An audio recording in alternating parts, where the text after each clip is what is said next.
Je suis arrivée chez ma cousine comme si j'étais juste venue dormir un moment, rien de plus.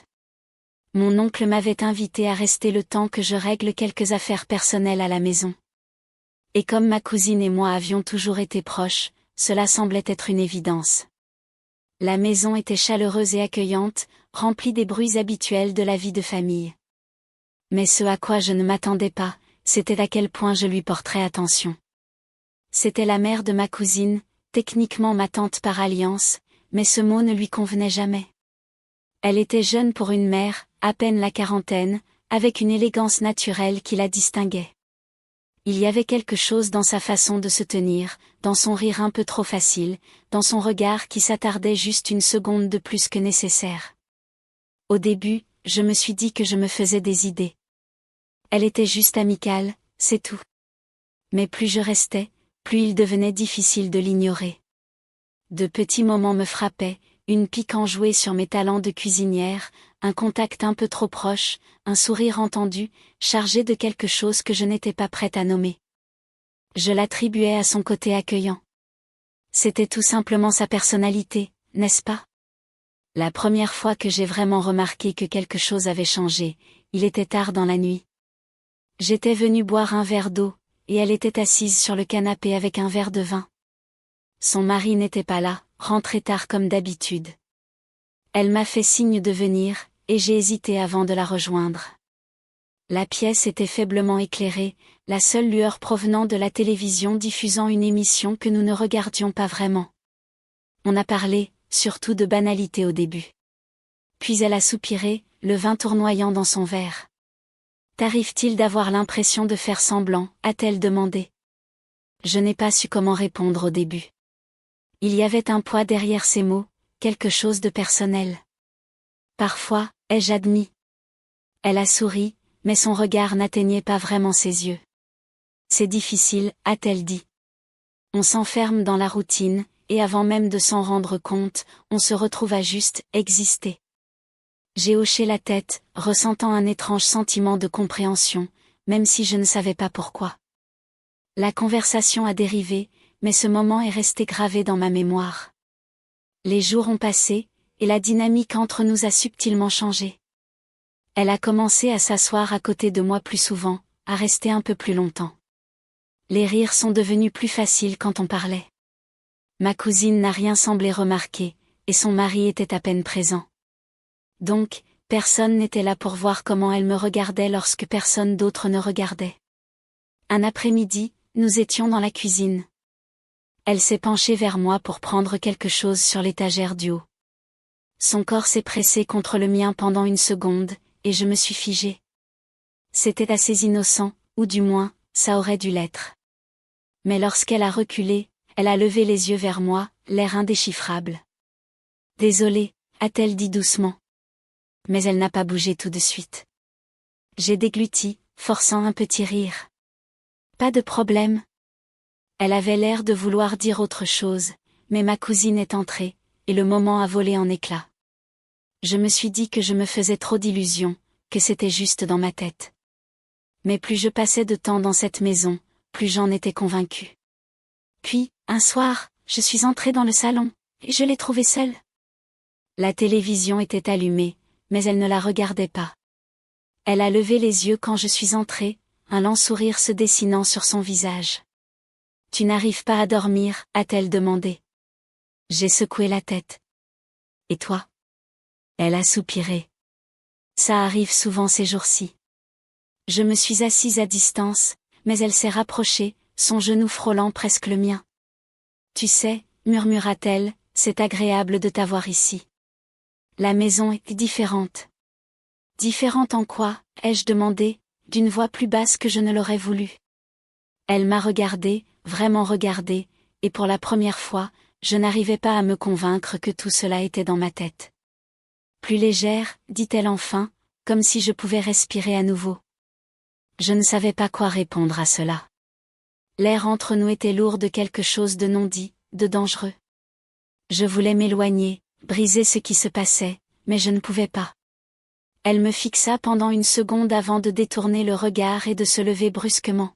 « Je devrais aller me coucher », dit-elle d'une voix un peu tremblante.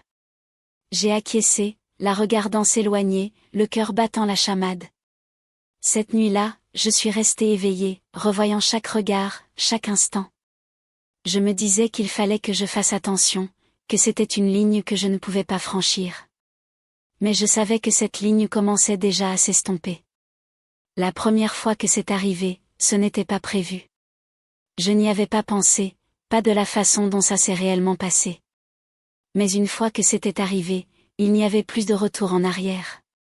C'était une soirée tranquille. Ma cousine était sortie avec des amis, et son mari travaillait tard. Elle avait été tendue toute la journée, visiblement quelque chose la pesait, mais je n'avais rien demandé.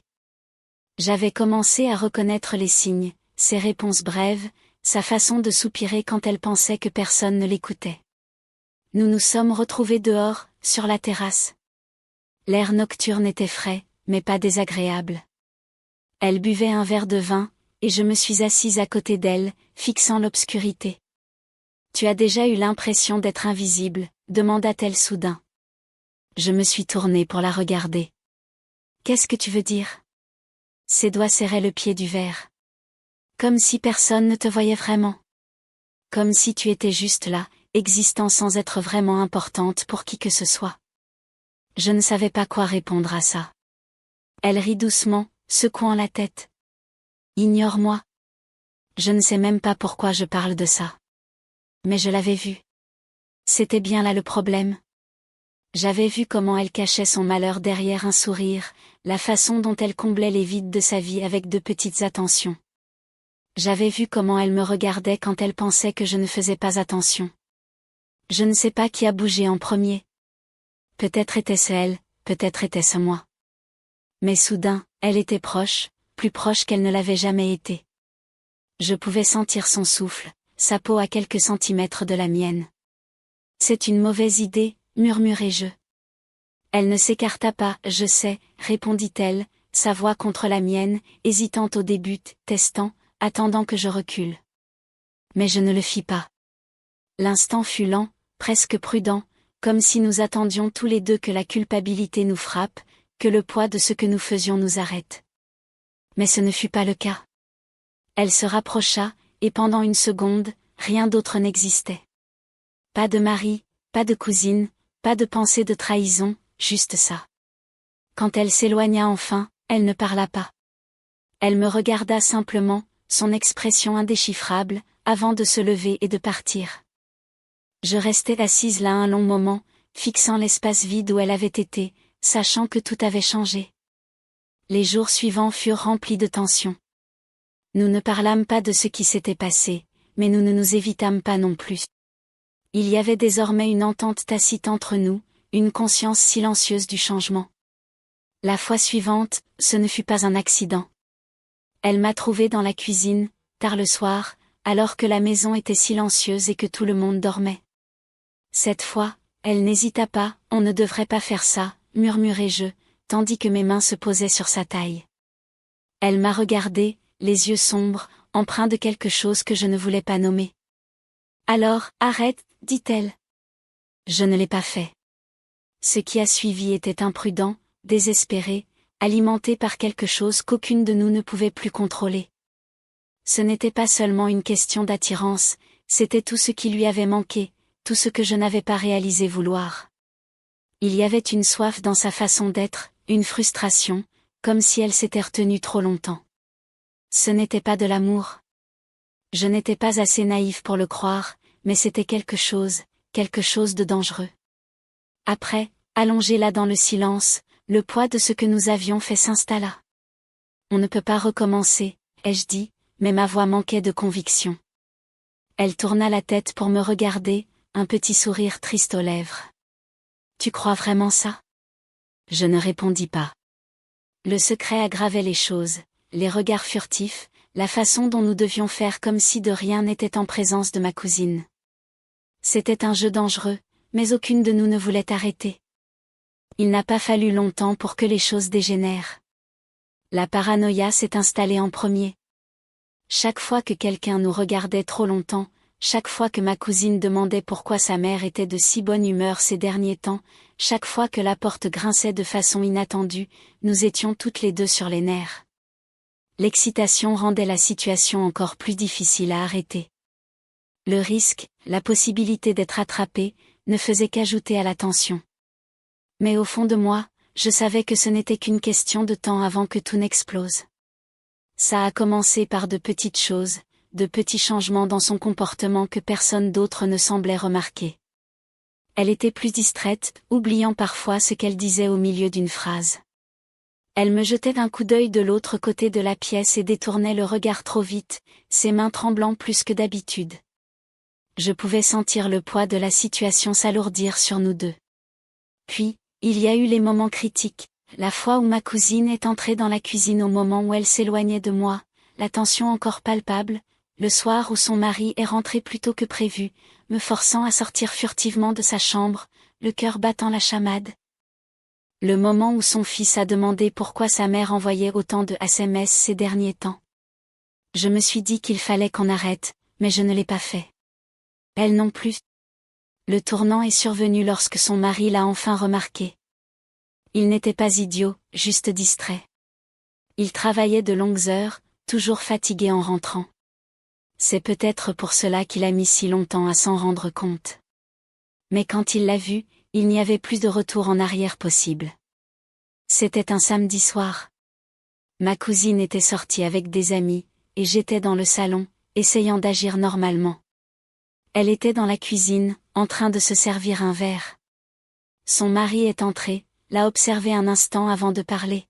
« Tu es différente ces derniers temps, dit-il. » Elle ne se retourna pas. « Que veux-tu dire ? » ?»« Tu sais exactement ce que je veux dire. » Il y eut un silence. Je sentais la tension dans l'air. « Tu caches quelque chose, dit-il d'une voix plus basse. »« Je le vois. » Je me forçais à rester immobile, à ne pas réagir. Elle rit, mais cela semblait forcé. « Tu imagines des choses, vraiment. » Un autre silence, plus lourd. « Qui est-ce » Le verre dans sa main se resserra légèrement avant qu'elle ne le pose. « Tu es » Il resta silencieux pendant un long moment. Puis il expira brusquement et s'éloigna. Cela aurait dû être un avertissement, un signe d'arrêter, de reculer avant qu'il ne soit trop tard. Mais le problème avec ce genre de choses, c'est qu'une fois qu'on est allé trop loin, il est impossible de s'arrêter. La véritable explosion s'est produite une semaine plus tard. J'étais dans ma chambre quand je les ai entendus se disputer en bas. Au début, je l'ai ignoré. Les couples mariés se disputent tout le temps. Mais ensuite, j'ai entendu mon nom. C'était sa façon de le dire, la colère dans sa voix, la certitude. « Tu crois que je ne vois pas, disait-il. La façon dont tu le regardes, la façon dont il te regarde. Tu es paranoïaque, rétorqua-t-elle. Ce n'est qu'un invité. Il fait partie de la famille. Il rit, mais sans humour. Ne m'insulte pas, mon cœur battait fort. C'était ça. Mon téléphone tremblait dans ma main. Il fallait que je parte. Je ne pouvais pas être là quand tout allait exploser. Mais avant que je puisse faire quoi que ce soit, des pas lourds et furieux retentirent, puis on frappa à ma porte. J'ai ouvert, me préparant déjà. Son mari se tenait là, le regard froid et indéchiffrable. « Il faut qu'on parle. » J'aurais pu mentir. J'aurais pu tout nier. Mais à la façon dont il me regardait, je savais qu'il avait déjà sa réponse. Pendant un long moment, personne ne parla. Puis, tout bas et doucement, il dit « Sors !» Je n'ai pas discuté. J'ai emballé mes affaires aussi vite que possible, les mains tremblantes. Elle n'est pas venue m'arrêter. Je ne l'ai pas vue du tout. Quand je suis sortie de cette maison, je savais que je ne partais pas juste pour la nuit. Je partais pour de bon. Je n'ai pas regardé en arrière en partant. Il n'y avait plus rien à dire, rien qui puisse changer ce qui s'était déjà passé. Le poids de tout cela pesait sur moi tandis que je m'éloignais. Mon esprit repensait à chaque instant, à chaque choix qui avait mené à ça. Pendant les premières semaines, j'ai essayé de tout repousser. Je me disais que c'était fini, que je pouvais passer à autre chose. Mais la culpabilité a tendance à s'insinuer quand on s'y attend le moins. Elle s'est installée dans les moments de calme, dans le silence d'un endroit nouveau où personne ne savait ce que j'avais fait. J'ai pensé à ma cousine, à la trahison que je ne pouvais pas effacer. J'ai pensé à son mari, à la façon dont il m'avait regardé quand il m'avait dit de partir. Et j'ai pensé à elle. Elle n'a pas appelé. Je ne m'attendais pas à ce qu'elle le fasse. Je n'étais pas sûre de vouloir qu'elle le fasse. Mais une partie de moi se demandait encore ce qu'elle ressentait. Qu'est-ce qui s'était passé après mon départ? A-t-elle avoué? A-t-elle essayé de sauver son mariage? Ou tout s'est-il simplement effondré? Un soir, des semaines plus tard, mon téléphone s'est allumé avec un message. Ça va? J'ai fixé l'écran un long moment avant de répondre. Je ne sais pas, quelques minutes se sont écoulées avant qu'elle ne réponde, moi non plus. C'était notre dernière conversation. J'ai appris par la famille que leur mariage n'avait pas survécu. Ma cousine n'en a jamais parlé directement, mais j'ai pu constater le changement. Les conversations étaient plus courtes, les interactions plus froides. Elle ne connaissait pas toute la vérité, mais elle en savait assez. Le temps a passé, et la vie a continué. Je me suis retrouvée dans une nouvelle ville, une nouvelle routine, essayant de reconstruire sans regarder en arrière. Mais certaines choses restent gravées dans la mémoire. Certaines erreurs ne s'effacent pas comme ça. Je ne regrette pas ce qui s'est passé. C'est le plus dur à admettre. Car malgré tous les dégâts causés, malgré toute la douleur, il y avait quelque chose de réel, quelque chose qu'aucune de nous ne pouvait ignorer. Mais vouloir quelque chose ne le rend pas bien. Un soir, je me suis retrouvée à relire de vieux messages, à revoir son nom. J'ai pensé à la contacter, juste une fois, juste pour voir si elle allait bien. Je ne l'ai pas fait.